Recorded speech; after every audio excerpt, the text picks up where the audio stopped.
Olá, sejam todos bem-vindos ao curso de Métodos Moleculares Aplicados à Pesquisa e Diagnóstico. Eu sou o professor Ricardo Scher e estarei com vocês nesse primeiro bloco, onde falaremos sobre algumas das técnicas básicas que estão envolvidos nessas metodologias e que se aplicam ah, tanto à pesquisa quanto ao diagnóstico.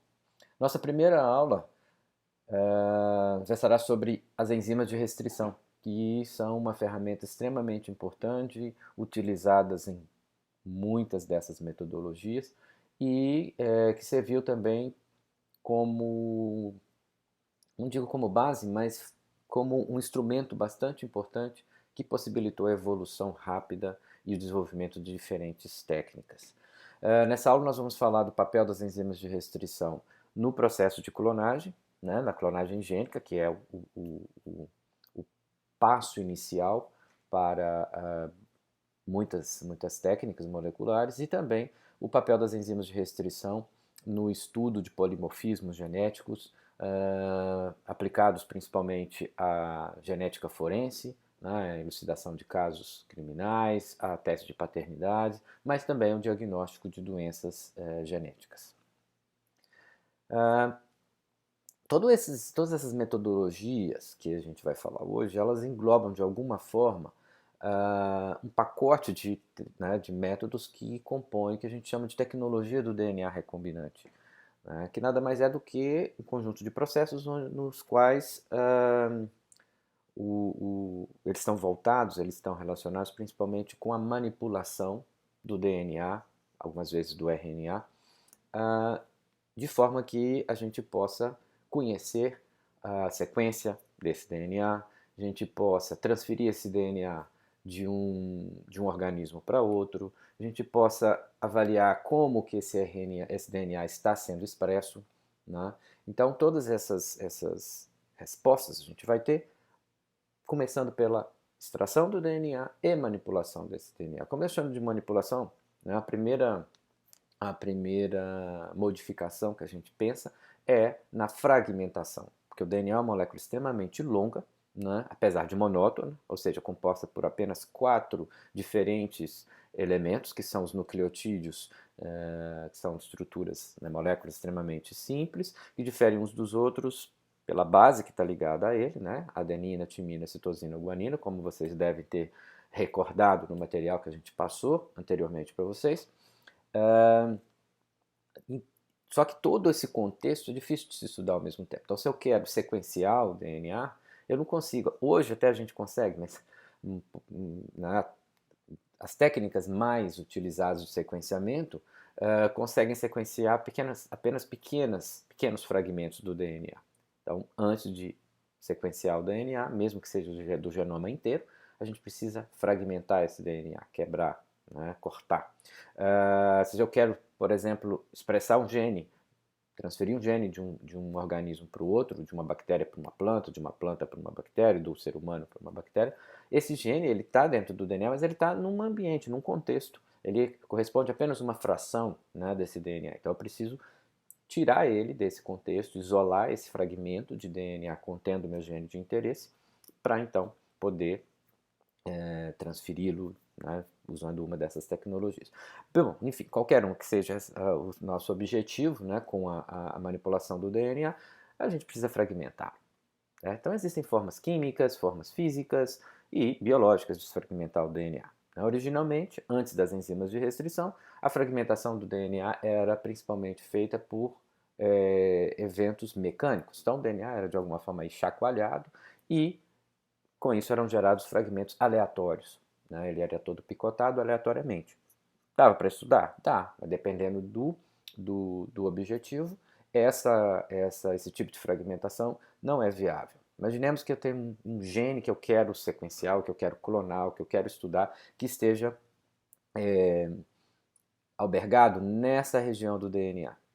Se eu fragmentar o DNA mecanicamente, eu vou ter esses fragmentos aleatórios e pode acontecer que o gene, que está delimitado por essas linhas pontilhadas, ele também seja quebrado, ele também seja fragmentado. Então eu vou ter um pedaço do gene aqui, um pedaço no outro fragmento, outro pedaço no outro, e isso inviabiliza, por exemplo, a expressão desse gene em outro organismo.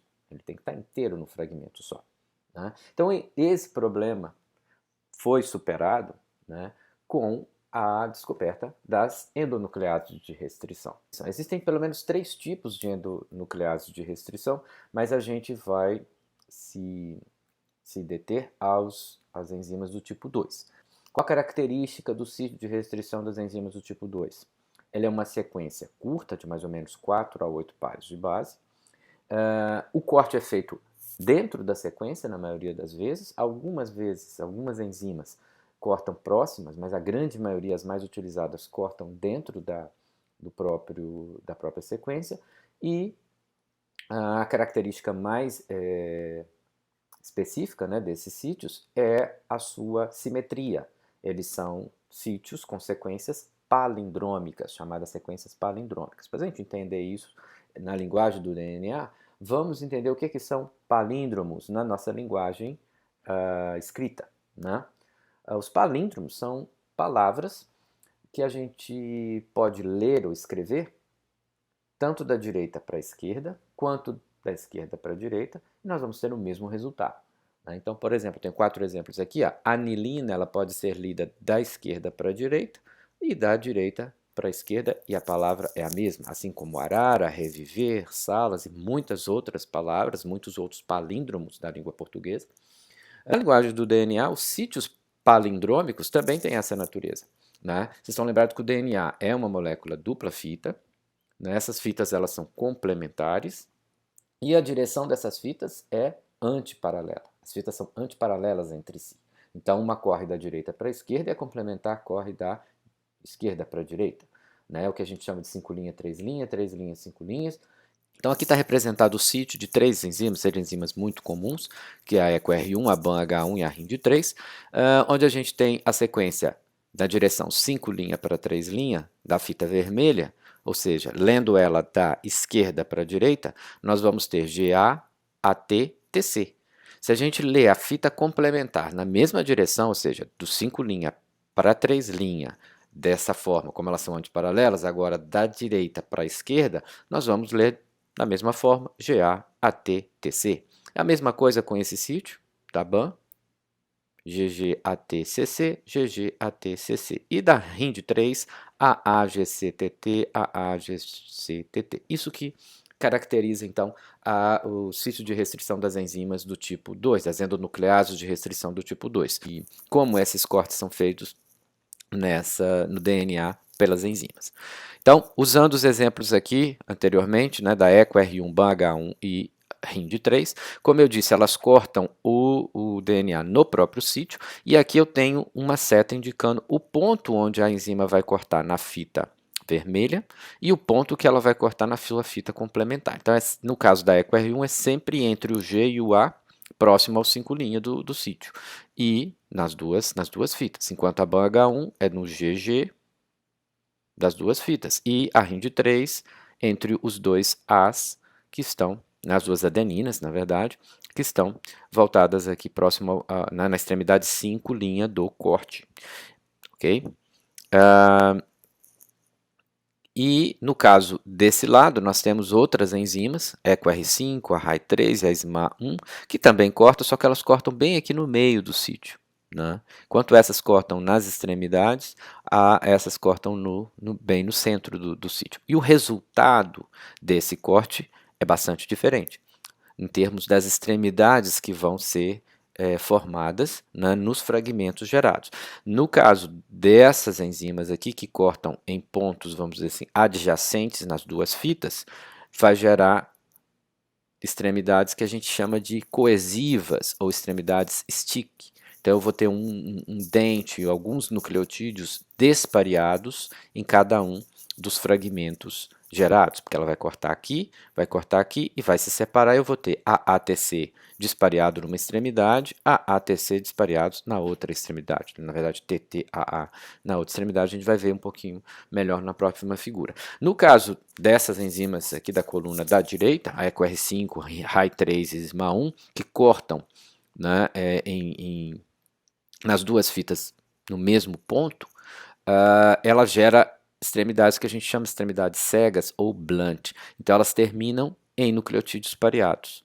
Então, pegando um exemplo da EcoR1 como extremidade stick e a SMA1 como extremidade blunt, então nós temos aqui os dois pontos de corte, como a gente viu, a endonuclease se assenta sobre essa região no DNA, dá um corte aqui, outro corte aqui, as pontes de hidrogênio entre essas bases se desfazem e os dois fragmentos se separam. Então, a extremidade desse fragmento ela termina em AATC, se a gente lê, né, essa fita do 5' para 3', e na outra também, AATC, se eu ler do 5' para 3'. Então é isso que a gente chama de extremidade coesiva, ou stick, e né, comparado com a extremidade blunt gerada pelas outras enzimas, que tem esse tipo de corte aqui, como a SMA1, ela é uma extremidade cega, ou seja, não tem nenhum nucleotídeo dispareado aqui nas pontas desses fragmentos.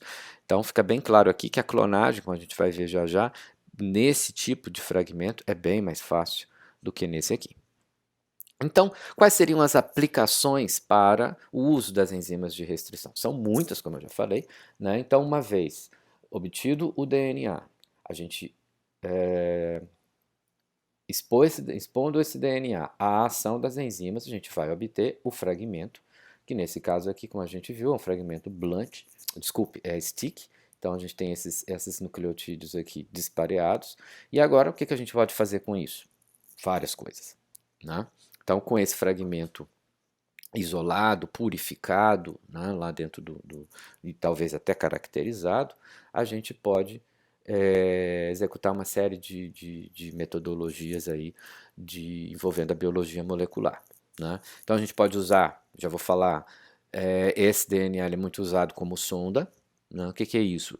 É um fragmento de DNA que eu sei a sequência que ele tem. Então, se eu conheço a sequência de um gene, corto aquele gene com uma enzima de restrição, eu vou obter um fragmento daquele gene que lá na frente, quando a gente for falar de Northern blot, Southern blot, eu preciso saber se aquele DNA que eu amplifiquei por PCR, por exemplo, tem a sequência que eu quero, tem o tamanho que eu quero. Então, eu preciso sondar sem sequenciar. Eu posso usar um fragmento de DNA gerado pela enzima de restrição, que eu conheço a sequência e que vai se ligar por complementariedade num pedaço de DNA que eu imobilizei em algum aparato, que a gente vai falar nas próximas aulas, mostrando que aquela amostra é positiva, por exemplo, para aquele DNA.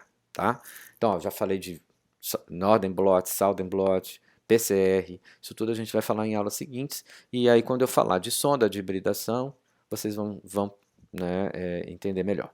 A gente pode usar também a fragmentação do DNA, como a gente vai falar no finalzinho dessa aula, nos testes forenses, ou seja, na identificação de pessoas, em testes de paternidades, em pedigree de animais, etc.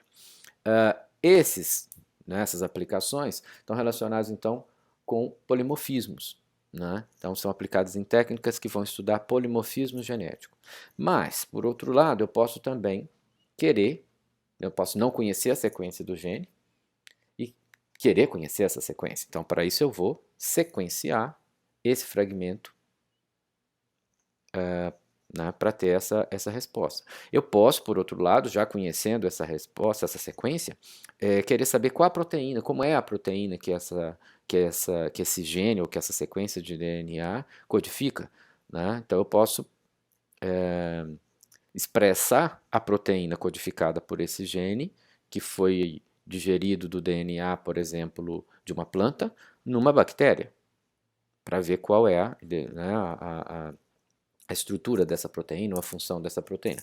Para esses casos, né, tanto de sequenciamento quanto e principalmente a expressão de proteínas, eu preciso clonar esse fragmento, né, gerado pelas enzimas de restrição. Tá? Então, hoje nós vamos falar dessas duas aplicações, como eu falei no início. Começando então pela clonagem. Quando a gente fala de clonagem, logo vem na nossa cabeça, né, a ovelha Dolly, que foi o primeiro clone de um animal, né, de um mamífero, obtido com sucesso, que chegou a sobreviver até a vida adulta. Mas não é dessa clonagem que a gente está falando. A gente está falando, né, de um clone que não é um organismo inteiro, mas um outro tipo de clone. É a clonagem molecular, que envolve as enzimas de restrição e outros elementos, né? Através da clonagem molecular, a gente pode sim manipular geneticamente, obter um organismo, certo, que expressa uma proteína que não estava no genoma dele. Ou seja, é um organismo que vai portar um gene que, de alguma forma, foi introduzido artificialmente nele, né? Nesse caso, ele não é um clone, ele é um organismo transgênico, né? Por que eu falei isso? Porque esses passos aí de introduzir um gene exógeno num organismo para que ele seja transformado em né, num organismo geneticamente modificado envolve a clonagem molecular. Tá? Então, a clonagem molecular ela envolve principalmente, basicamente, dois elementos. O gene-alvo, que é a sequência de DNA que eu quero estudar, que eu quero expressar, que eu quero sequenciar, e um DNA receptor, que a gente também chama de vetor. Né?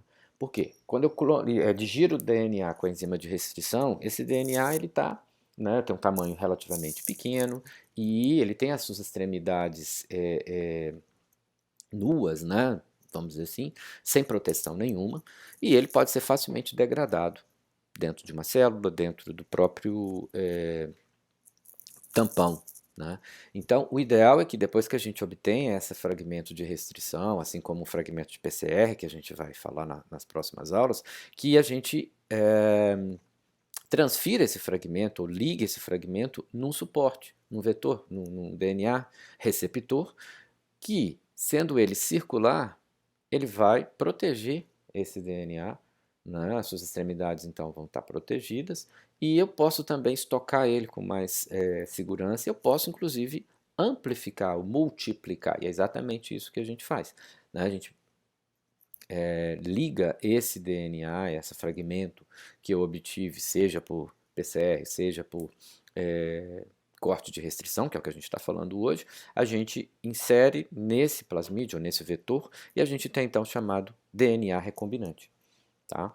Normalmente a gente faz isso, né, num tubinho e a gente tem algumas centenas de cópias desse DNA recombinante, mas a gente precisa de alguns milhares de cópias para trabalhar, seja para sequenciar, seja para transfectar, ou seja, gerar um organismo transgênico. Então a gente precisa amplificar, replicar esse DNA recombinante que contém o nosso gene de interesse, a nossa sequência de interesse. Então, essa replicação, essas cópias geradas pela replicação, essas cópias desse DNA recombinante, são os nossos clones. Então, veja aqui a diferença entre o clone de um animal obtido a partir de um outro animal, como o caso da Dolly. Ela é um clone porque ela é idêntica geneticamente à ovelha que doou o DNA, o núcleo, né, o núcleo da célula que foi usada no processo de clonagem. Nesse caso aqui, os clones são geneticamente idênticos, eles têm a mesma sequência um dos outros, mas são pequenos fragmentos, pequenas moléculas de DNA, certo? Então, aí vem a analogia do clone né, de um organismo e a clonagem molecular. Mas vamos falar um pouquinho desses vetores, né?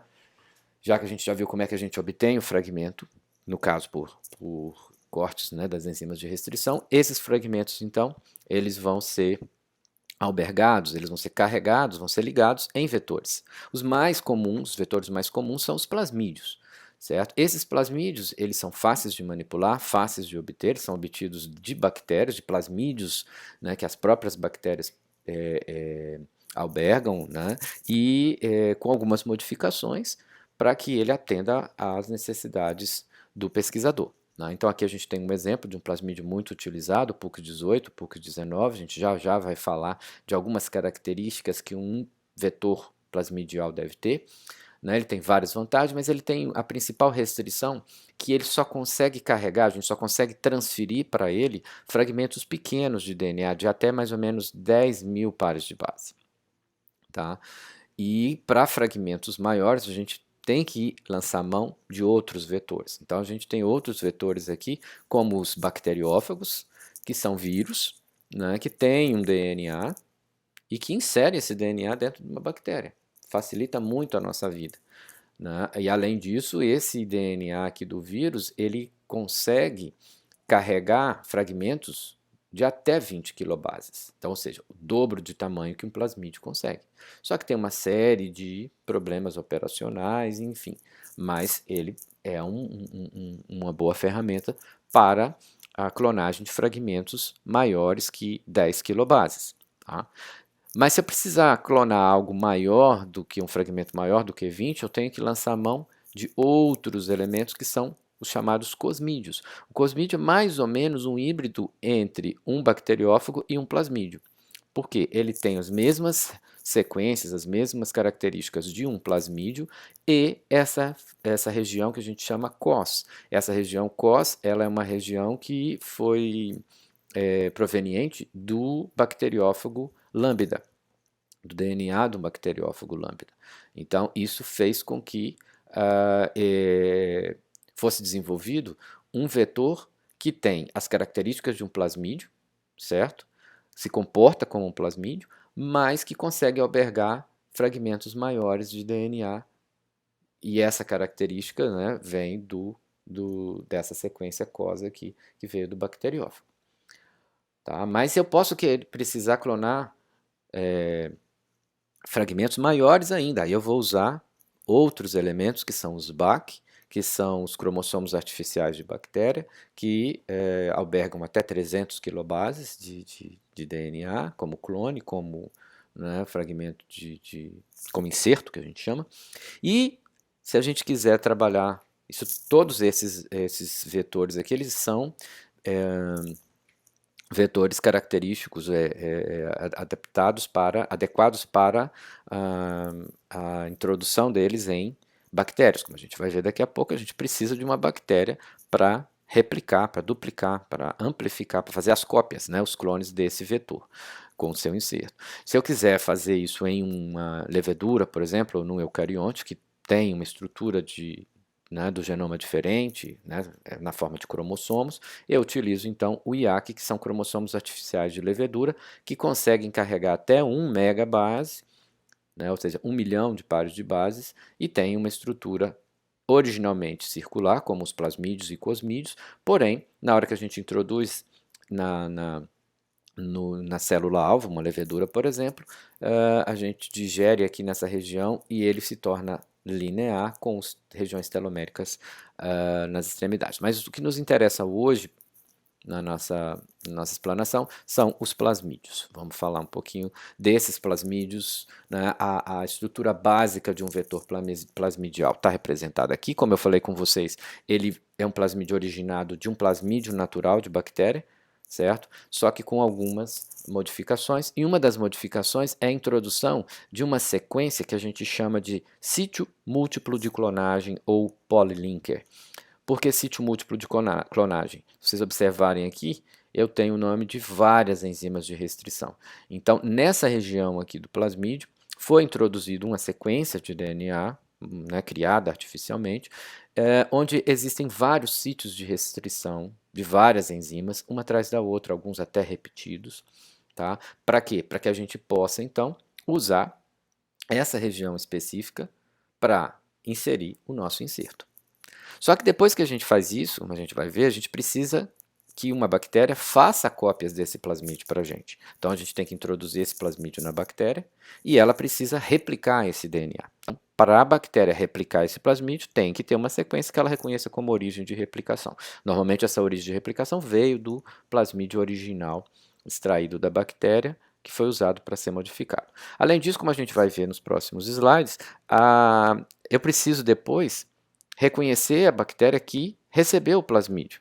Lembra, esse plasmídio ele foi criado, esse plasmídio recombinante, pela união de um fragmento de DNA que eu obtive por corte de restrição, que foi ligado nele. Isso tudo acontece in vitro, num tubo, num tampão. Okay? Então, esse anel está lá dentro, diluído num tampão. Eu preciso inserir ele dentro de uma bactéria para que, à medida que essa bactéria se replique, ela replique também esse anel, esse plasmídio. Certo? Só que eu preciso saber quais as bactérias que eu expus ao plasmídio realmente receberam plasmídio e quais não. separar o joio do trigo. Então, nesse vetor existe também um gene, que a gente chama de gene de seleção, que vai me permitir selecionar naquela cultura de bactérias que eu induzi, né, a transformação, ou seja, aquelas que eu expus ao plasmídio para englobarem esse plasmídio, quais realmente englobaram.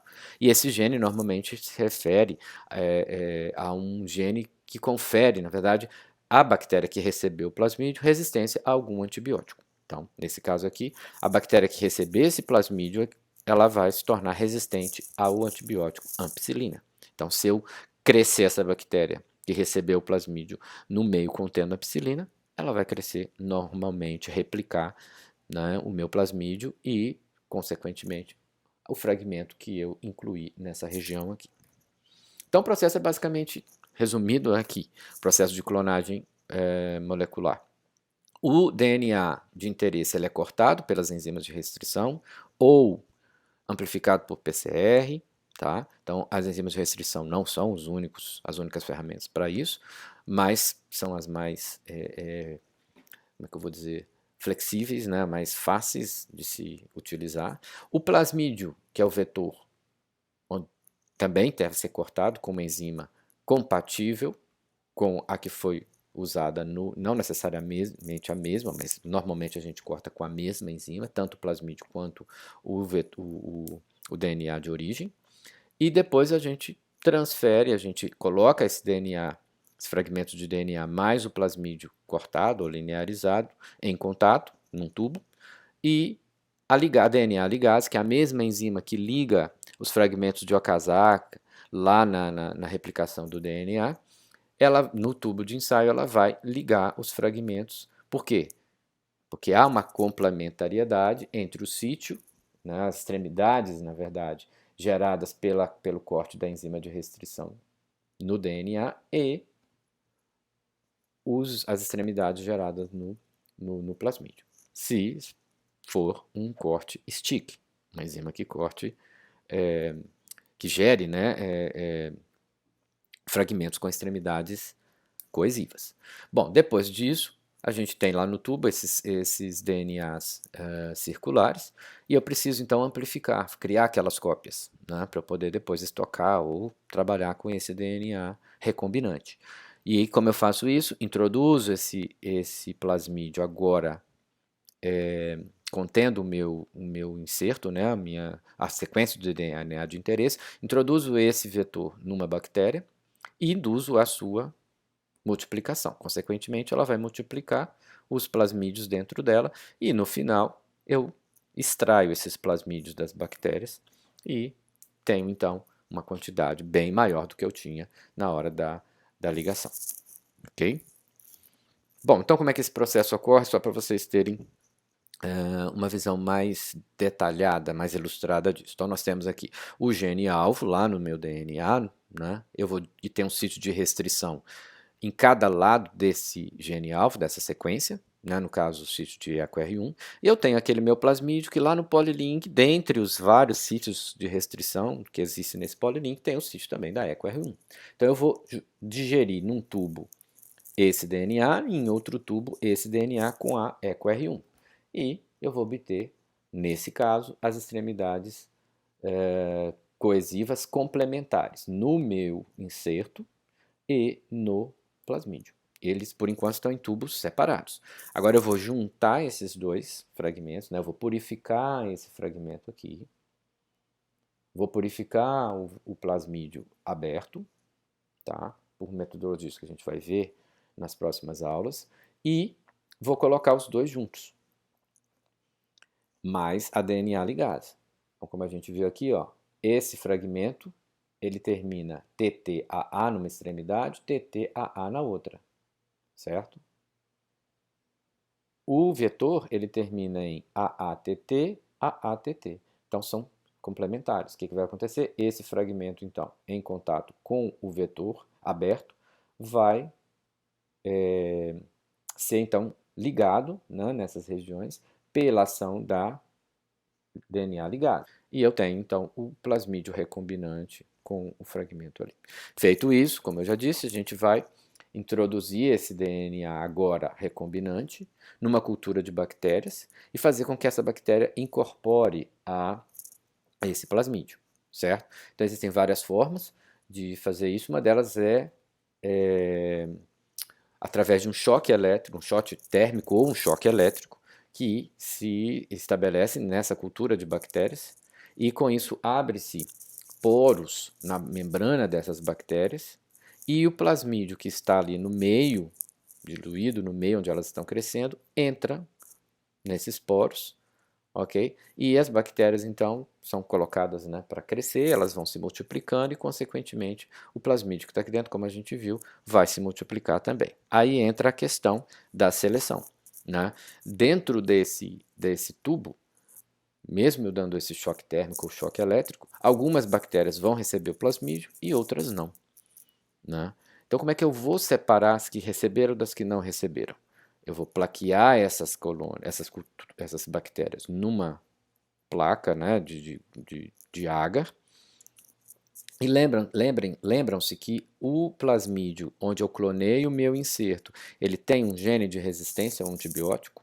Então, essa bactéria que recebeu o plasmídio, além de ganhar o plasmídio, ela se torna eficiente, resistente e consegue crescer no meio contendo o antibiótico correspondente a esse gene.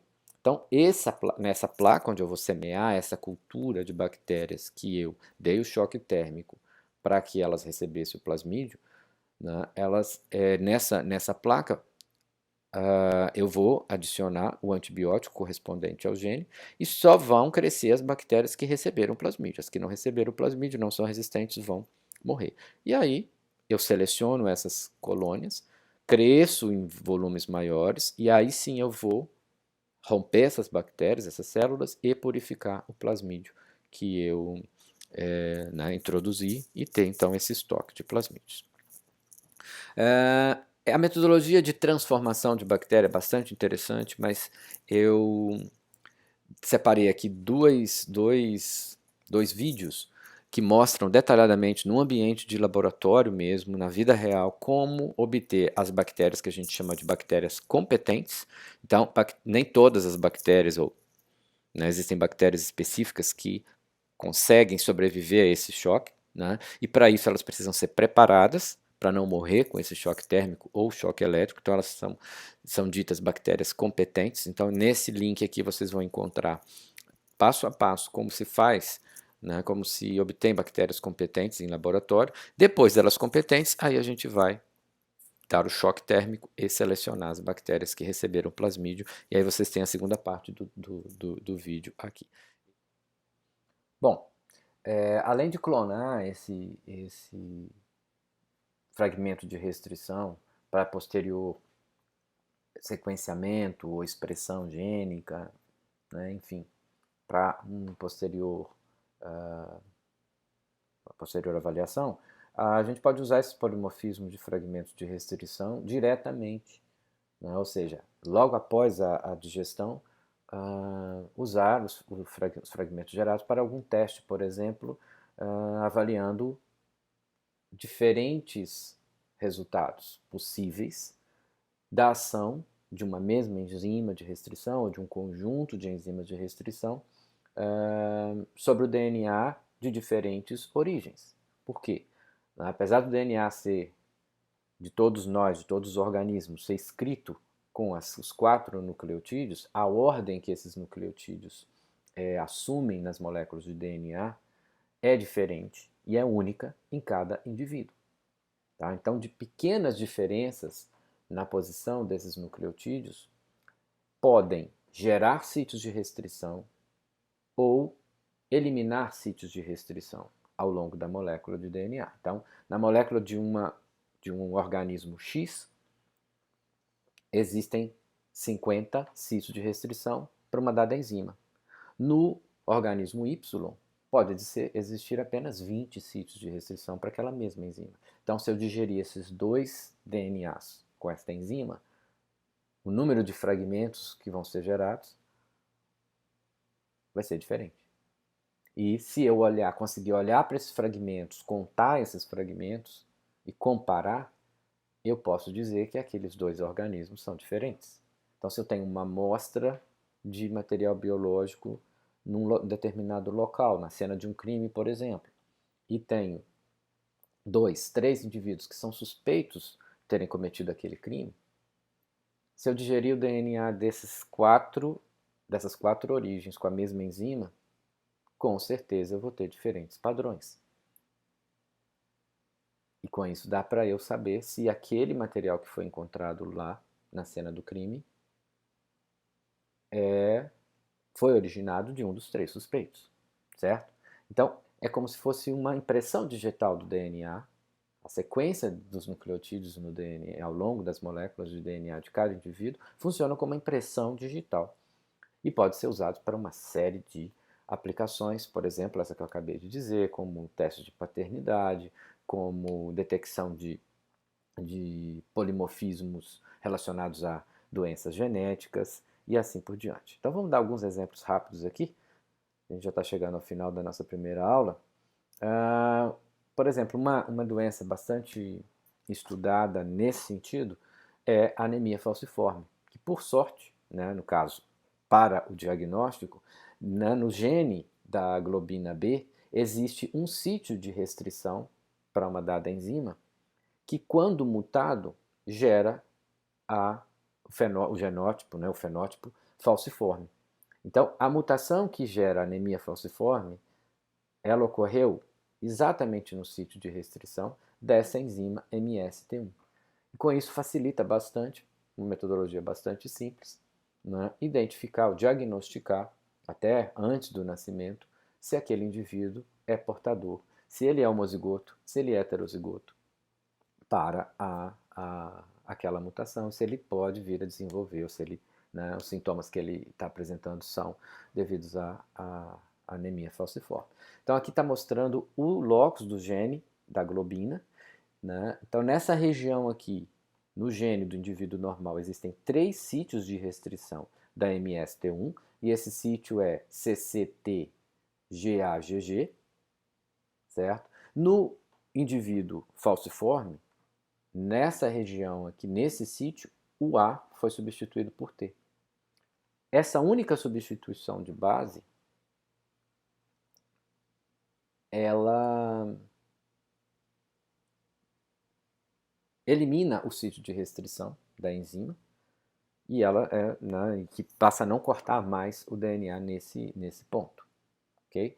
Então, se eu tenho lá um indivíduo que eu preciso diagnosticar, se ele tem anemia falciforme ou não, eu pego o DNA, extraio, digiro com a enzima e vou tentar separar os fragmentos gerados. Eu não preciso clonar. Essa separação vai se dar por um método de eletroforese que a gente vai ver numa próxima aula, mas eu já adianto aqui, né, que depois da digestão a gente vai então separar esses fragmentos e, se o indivíduo for normal, ele vai dar um padrão de bandas, de fragmentos gerados que eu consigo ver como se fosse essa escadinha aqui. Se o indivíduo for falciforme, ele vai dar um padrão um pouquinho diferente. Por quê? Enquanto eu tenho no normal esses 2 fragmentos de restrição que aparecem aqui, ó, um aqui e outro aqui, quando a mutação eliminou o fragmento, esses dois, eliminou o sítio de restrição, os 2 fragmentos são fundidos num só maior, que é esse, e os outros 2 desaparecem. Então, é fácil de diagnosticar. Se tiver esse padrão, é falciforme. Se tiver esse padrão, é normal. Né? Então, a gente pode mais adiante, usando então uma sonda, como eu falei lá atrás, que seja específica para essa região aqui do gene, por exemplo, e aí eu quero saber se realmente essa diferença que eu estou vendo aqui, esse fragmento que mudou de local, é o fragmento do gene da globina, para eu confirmar que realmente aquela mutação está presente ali ou ocorreu em outro lugar e, por coincidência, houve a mesma diferenciação em termos de resultado de fragmentos.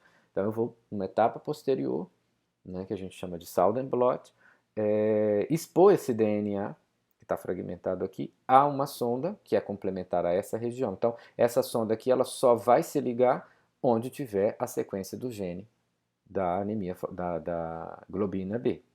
Né? Então, exatamente nesses 2 locais aqui, ó.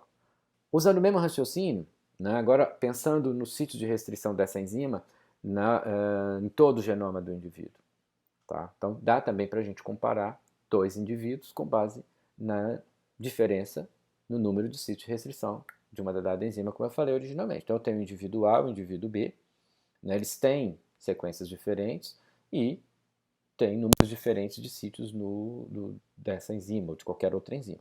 Então, se eu digiro o DNA de cada um deles, corro lá no meu gel por eletroforese, eu vou ver um padrão de bandas diferentes.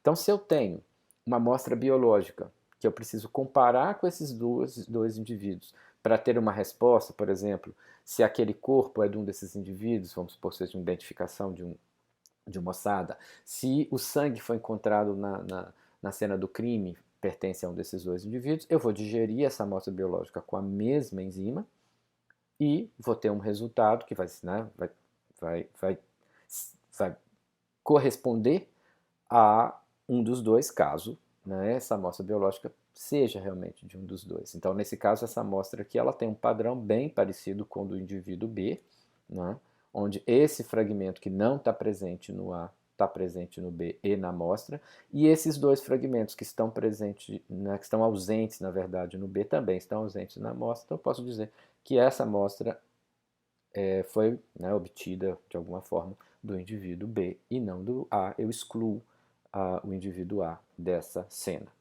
dessa situação. Um outro tipo de aplicação também relacionada ao diagnóstico de determinadas doenças tem a ver com o tamanho de fragmentos de restrição gerados, mas que variam devido a curtas sequências de 3, 4 pares de base que se repetem uma ao lado da outra e que variam de indivíduo para indivíduo, de cromossomo homólogo para cromossomo homólogo. São as repetições curtas em tandem, ou Short Tandem Repeat. São os polimorfismos STR. Também dá para usar, né, a análise de restrição com esses polimorfismos, tanto para a identificação de pessoas quanto para diagnósticos.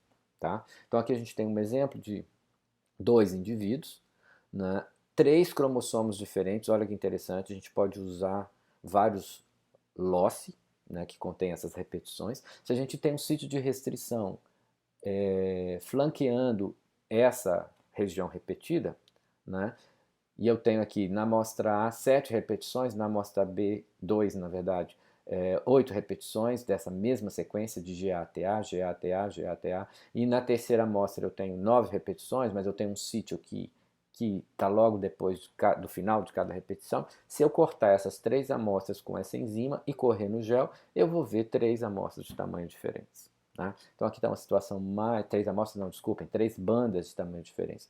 Aqui está uma situação mais real, onde a gente tem, né, 2 indivíduos, 3 cromossomos, em cada um desses cromossomos, desses pares de cromossomos, eu tenho diferentes repetições. Se eu corto eles né, com enzimas, com as mesmas enzimas, eu vou ter como resultado fragmentos de tamanhos diferentes. Por quê? Porque entre um sítio e outro eu tenho, nesse caso aqui, 4 repetições, aqui eu tenho 5. Então, quando eu correr no gel esse cromossomo, vai aparecer 2 bandas que estão representadas aqui. Já no cromossomo 2, essas repetições elas são mais longas. Então aqui eu tenho, sei lá, 8 e aqui eu tenho 7.